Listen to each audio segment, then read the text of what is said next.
See, well, let me explain. So in 1978, Right. a dozen eggs and a half gallon of milk was just under $1. Also in 1978, if you got struck by a police vehicle, sanitation truck, the most that the city could give you would be $500,000. Okay. Now, fast forward to today, we're paying about $4 for eggs, $5 for milk. Right. But the cap, or there's a cap that doesn't allow the city to pay you any more than that $500,000, no matter what a jury says.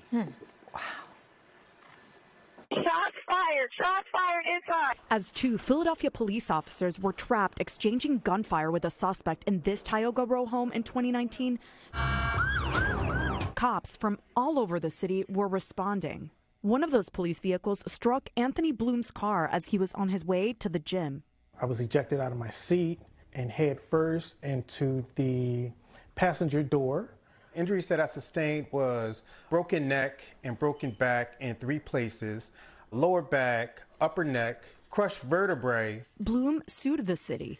Prior to the accident, I was a carpenter, had a lucrative business. It basically took everything away from me.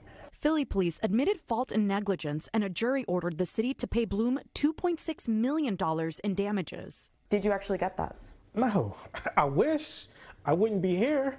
Bloom got $500,000, less than 1/5 of the jury's verdict.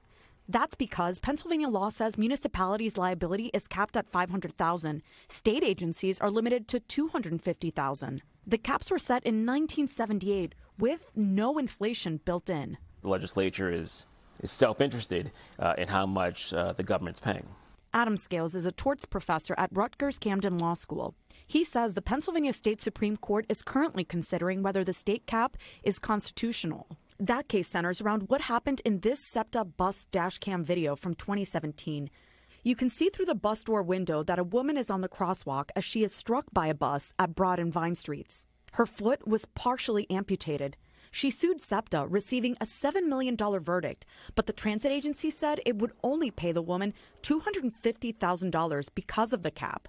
The victim's lawyers argue that the cap violates her right to a jury trial and damages, as defined in the state constitution. After paying lawyers and medical fees, a $250,000 cap would leave her minimal or no money. In this particular case, the SEPTA case, it would be up to the court to invalidate an action by the legislature. Philadelphia, along with some other counties in the state, filed a brief to the state Supreme Court saying the cap is essential to predict the cost, budget, and deliver essential government services to their citizens. Now remember, the cap was set in 1978.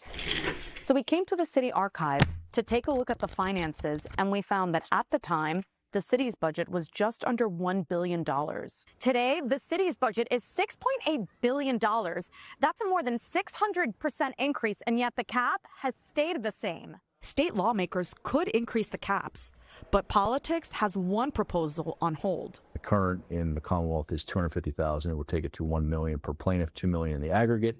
And for local government authorities, it would take it from $500,000 to $1 million. Republican Pennsylvania State Senator Wayne Langerholk introduced a bill last year that would increase the limits for cases involving dismemberment or death.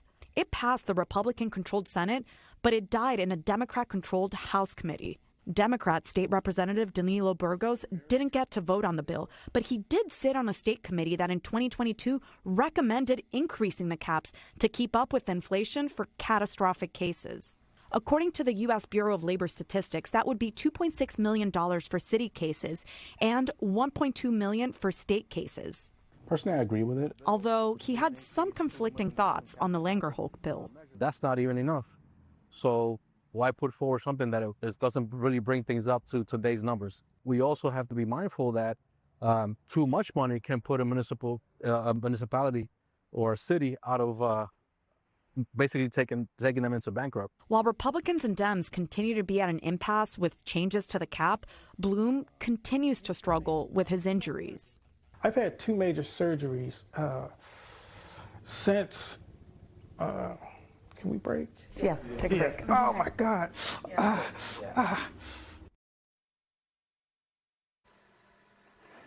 Yeah, and as you can see there, he was in a lot of pain, and that was just 20 minutes into our interview at the time. And just, he said he can only sit for so long.